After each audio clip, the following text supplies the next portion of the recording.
48,000 vote हासिल किए थे। इसी तरह शेखर शीह साहब 88,627 वोट लेके कामयाब हुए थे। यहाँ से इमरान खान साहब खुद क्योंकि रावलपिंडी से हैं और 80,577 वोट इन्होंने इस हल्के से हासिल किए थे। खैबर पख्तूनख्वा में हुकूमत है पीटीआई की, और इसके अलावा अगर एमपीएज और एमएनएज की तादाद लगाएं तो 60 के करीब एमपीएज एमएनएज हैं। अब अगर ये सारे एमपीएज और एमएनएज पीटीआई के 2-2 हजार लोग भी अपने साथ लेकर आते तो आप खुद अंदाजा लगाइए कि 1.5 लाख के करीब वो लोग हो जाते, तकरीबन 2.5 लाख के करीब ये 3 हल्कों के लोग हो जाते। और खैबर पख्तूनख्वा से अगर 10-15 अगर 3-4 लाख खैबर पख्तूनख्वा से ले जाते तो यकीनन 1 मिलियन लोग यहाँ पे इकट्ठे हो जाते। लेकिन बदकिस्मती से खैबर पख्तूनख्वा से ज्यादा लोग नहीं आ सके, तमाम एमपीएज और एमएनएज अपने साथ ज्यादा लोगों को नहीं ला सके, और 3 हल्के जहां पे ये सारी एक्टिविटी चल रही है वहां से भी लोग बाहर नहीं निकले। उसकी वजह से वो मतलूबा हदफ जो इमरान खान साहब चाहते थे यहाँ पे लोगों का, वो हासिल नहीं हो सका, और ये एक नाकामी है पीटीआई की। लेकिन इसके बावजूद क्योंकि इमरान खान साहब मायूस नहीं होते कभी भी इतनी जल्दी, और वो आखिरी वक्त तक लड़ना चाहते हैं और लड़ना चाहते भी हैं। अब हमें इंतजार रहेगा कि किस वक्त वो लोगों की तादाद इतनी बढ़ा लें कि हुकूमत परेशान हो जाए और इनके साथ मुज़ाकरात की मेज पर आ जाए। वो जब तक मुज़ाकरात की मेज पर हुकूमत नहीं आती उस वक्त तक ये सूरत हाल इसी तरह रहेगी। इस वक्त क्योंकि बरसात हो रही है, कल से बारिश हो रही है, इस्लामाबाद में मौसम अच्छा है, खुशगवार है। गो इस खुशगवार मौसम में भी अगर 1-1.5 लाख लोग बाहर पड़े हों और बैठे हों, और उस वक्त भी खासी उनके लिए मुश्किलात पैदा हो जाती हैं क्योंकि वो सोएंगे कहाँ, खुश्क ज़मीन नहीं होगी जहाँ पे वो बैठ सकेंगे। खाना खाना बारिश में इट्सल्फ एक बहुत मुश्किल चीज़ होती है। वॉशरूम्स का बंदोबस्त यहाँ पे नहीं है, जो एक इंसानी बुनियादी ज़रूरत है जिसके बगैर इंसान सर्वाइव नहीं कर सकता। और अगर खुदा न खास्ता कल जब धूप निकलेगी तो हवस हो जाएगा यहाँ बहुत ज़्यादा, और 76% के करीब ह्यूमिडिटी होगी फिजा में, और ये इंतहाई खतरनाक मौसम होता है किसी भी शख्स के लिए, वो धूप में बाहर नहीं बैठ सकता। तो उस वक्त इस जलसे का क्या बनेगा, इस लॉन्ग मार्च का क्या बनेगा? अच्छा, ये भी चौधरी साहब एक बड़ा सवालिया निशान है। मौसम जो है, खासतौर पे आपकी मैं 2 रोज पहले भी गुफ्तगू सुन रही थी तो आपने कहा था कि ऐसे मौसमों में पाकिस्तान की बरसगीर की तारीख रही है कि जलसे और इस तरह की तहरीकें जो है वो कामयाब नहीं होती है। तो अब वक्त बताएगा कि शायद कोई नई तारीख रकम हो। अच्छा चौधरी साहब, एक और बात जो आज देखी जा रही है, बहुत ही जारहाना अंदाज जो कि इमरान खान साहब का खासा भी है, उन्होंने इख्तियार किया हुआ है। वो अब ये कह रहे हैं कि हम यहाँ से आगे भी जा सकते हैं। पहले ये कहा गया था कि पुरम रहेंगे, यहीं तक रहेंगे, लेकिन अब वो कहते हैं आगे भी चला जाएगा, पार्लियामेंट से होता हुआ वज़ीर आज़म हाउस तक भी चला जाएगा। क्या लग रहा है, क्या करना चाह रहे हैं? देखिए, आगे इमरान खान साहब नहीं जा सकेंगे। जहां पे इनका जलसा है या जिस वक्त यहाँ जिस जगह ये बैठे हुए, अगर आप उसकी सिर्फ जोग्राफियाई सूरत हाल को देखें तो बड़ी दिलचस्प सूरत हाल है। इनके एक तरफ आईएसआई का हेडक्वार्टर है और वो ज़ाहिर पाकिस्तान की बहुत बड़ी ऑर्गेनाइजेशन है, और इमरान खान साहब या इनके वर्कर्स जो होंगे उसके ऊपर हमलावर होने की या वहां से गुजरने की जरूरत नहीं कर सकेंगे। और दूसरी जानिब बैक पे डिप्लोमेटिक इनक्लेव है जिसकी प्रोटेक्शन हुकूमत पाकिस्तान की और रियासत पाकिस्तान की जिम्मेदारी है। इनके वर्कर उस साइड पे भी नहीं जा सकेंगे क्योंकि वहां पे चौधरी निसार साहब ने एक रेड लाइन लगाई हुई जिसके पीछे 10,000 पुलिस एहलकारों यहाँ पे खड़े हैं, और उन्होंने वाजे तौर पे इनको बता दिया था सैफुर रहमान नियाजी साहब को, जो यहाँ पे इनके जलसे के ऑर्गेनाइजर हैं, कि इस रेड लाइन को जो शख्स क्रॉस करेगा सबसे पहले आंसू गैस चलाई जाएगी, उसके बाद रबर की गोलियां चलाई जाएंगी, और अगर फिर भी मॉब कंट्रोल नहीं होता तो गोली मारने का ऑर्डर पहले से हम दे चुके हैं। ये भी हो सकता है, और इनके लोगों ने लिख कर दिया हुआ है कि रेड लाइन कोई शख्स क्रॉस नहीं करेगा। तो फिर वो ऐसी बात क्यों कर रहे हैं बार-बार चौधरी साहब? इस तरह की फिर बात क्यों कर रहे हैं जब लिख कर भी दे दिया, कह भी दिया? वो मेरा ख्याल है वो अपने जो वर्कर्स हैं उनके अंदर जोश पैदा करने के लिए ये बात कर रहे हैं। देखिए, इमरान खान साहब की गुफ्तगू शुरू से यही है कि मैं इस्तीफा लेके जाऊंगा, बादशाहत खत्म होगी, बादशाहत के खात्मे के बगैर मैं वापस नहीं जा सकूंगा। लेकिन ये बादशाहत उस वक्त तक खत्म नहीं होगी जब तक हुकूमत की तरफ से लचक का मुजाहरा नहीं किया जाता, और मेरी जाती इतलात के मुताबिक हुकूमत ने फैसला किया है कि वो इनके साथ नेगोशिएशन नहीं करेंगी। सिर्फ एक शख्स है चौधरी निसार साहब जो इनके साथ। जी चौधरी साहब, इस वक्त इमरान खान खिताब कर रहे हैं, जरा उस तरफ भी चलते हैं, इस बात को यहीं से कंटिन्यू करते हैं। कल जब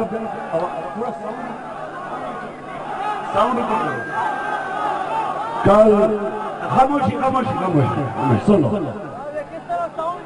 कल जब मैं सुबह सो के उठूंगा तो ये स्टेज और तरफ निकल जाएगा, और क्योंकि जी चौधरी साहब, इमरान खान कह रहे हैं कि कल जब मैं सोकर उठूंगा तो स्टेज और पीछे की तरफ चला जाएगा। चलिए, ये तो बहुत सी बातें, अभी बहुत सी और भी गुफ्तगू होगी, साथ साथ हम शामिल करेंगे। अच्छा चौधरी निसार का आपने जिक्र किया, आपने कहा कि उन्होंने कहा ये रेड जोन जो है, ये रेड लाइन है, इसे अबूर नहीं करने देंगे। और दूसरी तरफ इमरान खान उन्हें बार बार दावत दे रहे हैं, बड़ी दोस्ताना सी दावत है, बादशाह छोड़ दे, हमारे साथ आ जाए, ये क्या सिलसिला है? चौधरी निसार साहब जो है इमरान खान साहब के 35 साल से दोस्त हैं और बड़े ही करीबी दोस्त हैं। वो पाकिस्तान मुस्लिम लीग नून में होने के बावजूद इमरान खान साहब के बारे में सॉफ्ट कॉर्नर रखते हैं और इमरान खान साहब उनके बारे में बहुत सॉफ्ट कॉर्नर रखते हैं। और इमरान खान साहब मसलसल चौधरी निसार साहब को दावत दे रहे हैं कि वो पीटीआई में शामिल हो जाएं, बल्कि उन्होंने ये भी दावत दी कि आप सबॉर्डिनेट नहीं होंगे मेरे, आपको चेयरपर्सन होंगे मेरे साथ इस पार्टी के। और उन्होंने बार बार चौधरी निसार साहब से कहा कि आप हमारे साथ शमूलियत अख्तियार करें। लेकिन चौधरी निसार का ये कहना है कि मैं 30 साल से एक पार्टी में हूं, मैं इस पार्टी को नहीं छोड़ सकता, लेकिन मैं आपका वेल विशर भी हूं। जब ये लॉन्ग मार्च का ऐलान किया था इमरान खान साहब ने, तो सबसे ज्यादा चौधरी निसार साहब ने इनको समझाया था। चौधरी निसार साहब ने इनसे कहा था कि आप एक खास हद तक चीजों को आगे ना लेके जाएं, क्योंकि इससे आपको नुकसान होगा। एक और बड़ी दिलचस्प बात थी कि चौधरी निसार साहब का इनको ये भी बताना था कि आप एक करिश्मेटिक पर्सनैलिटी हैं और जुल्फकार भुट्टो के बाद इस किस्म का कोई शख्स बाहर नहीं आया, मॉब में नहीं आया, अवाम में नहीं आया, उसने अवाम को लीड नहीं किया। आपके लिए बड़ा, आपका फ्यूचर बहुत ब्राइट है, क्योंकि हम लोग हुकूमत में बैठे हुए हैं और जब हमारा टेन्योर खत्म होगा तो यकीनन लोगों की नजर आपकी तरफ जाएगी और आपके हुक्मरान बनने का और हुकूमत में आने के बहुत चांसेस हैं। लिहाजा आपको फूंक फूंक कर कदम उठाने चाहिए और कोई ऐसी गलती नहीं करनी चाहिए जिससे आपका पॉलिटिकल कैरियर एट स्टेक चला जाए। और वो चौधरी निसार साहब जो हैं, क्योंकि मैं उनसे खुद तो तस्दीक नहीं कर सका चौधरी निसार साहब से, लेकिन ये पीटीआई के लोगों ने मुझे बताया कि चौधरी निसार साहब के साथ जब इमरान खान साहब के डायलॉग होते थे तो चौधरी निसार साहब इनको ये कहते थे। चौधरी निसार साहब ने इनको ये भी बताया कि इमरान खान साहब अगर आप इस किस्म की गलती करेंगे तो आपको नुकसान बहुत होगा और ये नुकसान जो होगा आपकी सियासी साख को नुकसान पहुंचाएगा। और वो बार बार इनको कहते रहे कि आपने ठीक है ये ऐलान किया है कि मैं इस्तीफा लेने के बगैर नहीं जाऊंगा, तो निगोशिएशन के टेबल पर बैठे। 2 मौके दिए गवर्नमेंट ने इनको। पहला, जब मियां शहबाज शरीफ साहब ने हमारे ही इंटरव्यू में कहा था कि मैं इमरान खान के पास जाने के लिए तैयार हूं, उस वक्त बड़ा सुनहरी मौका था कि इमरान खान साहब अपने दरवाजे खोल देते, निगोशिएशन होती और उसका ही कोई ना कोई नतीजा निकलता। दूसरा, जब वजीर आज़म ने एक सुप्रीम कोर्ट का 3 रुकनी बेंच बनाने का, एक कमीशन बनाने का ऐलान किया, तो उस वक्त भी इमरान खान साहब के पास जो लोग हमारे मुल्क का पैसा लूट कर वापस ले गए हैं, जब आप लोग हुकूमत में आएंगे तो क्या आप आज कसम खाते हैं कि एक एक पाई वापस लाएंगे?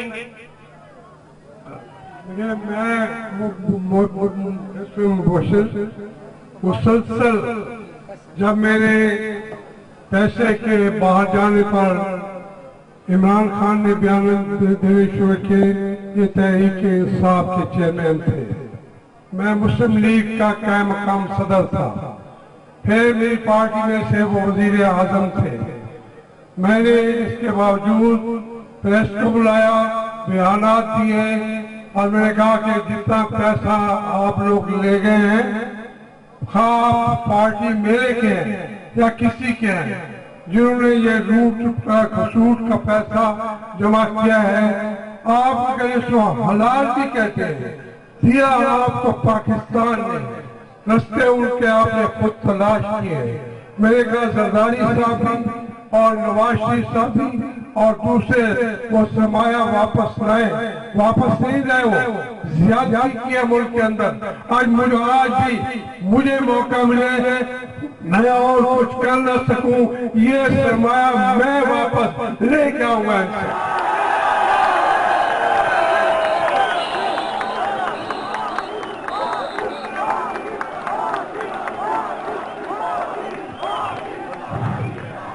मुझे ये बताया जाता है कि ये मुल्क चल नहीं सकता, हमारे पास वसाइल नहीं है। असद उमर है यहाँ पे, कॉर्पोरेट सेक्टर के हैं। असद उमर साहब मुझे ये बताएं, आप तो हिला रहे हैं, आपको हिला रहे हैं,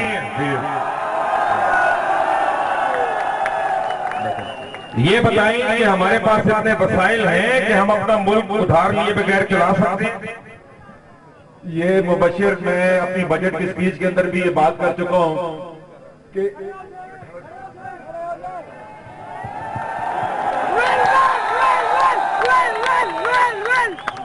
ये हमें बताते हैं कि हमने आपके ऊपर 78% बिजली की कीमत इसलिए बढ़ा दी कि हमारे पास वसाइल नहीं है।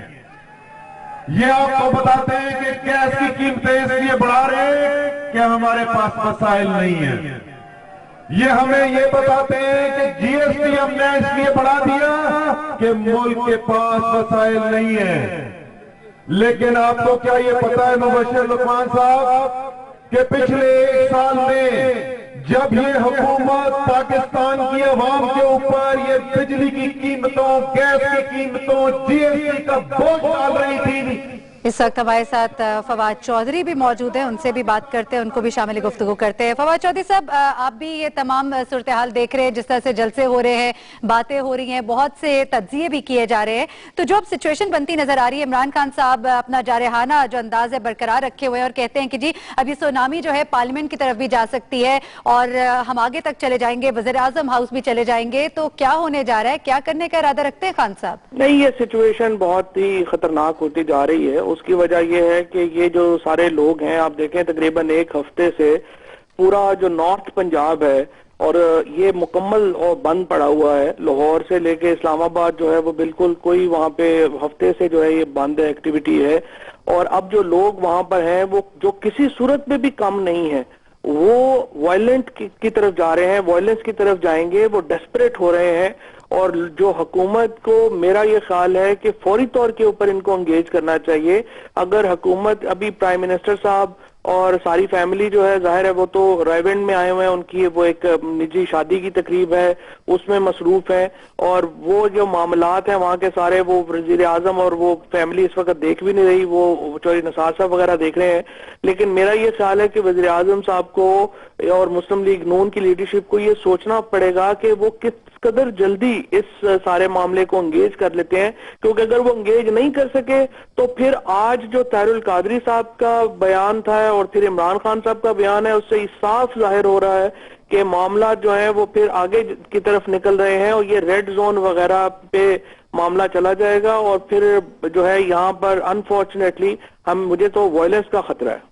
अच्छा फवाद चौधरी, आपने कहा कि कोई पार्लिमानी वफ्द या कोई मतलब इन्हें एंगेज करना चाहिए लोगों को, लेकिन अभी जब हमारी जावेद चौधरी साहब से बात हो रही थी तो उन्होंने कहा कि जो उनकी इत्तलात है उनके मुताबिक कोई भी शायद पार्लिमानी वफ्द या इस तरह का कोई भी वफ्द नहीं भेजा जाएगा जो इनसे कोई गुफ्तगू करे।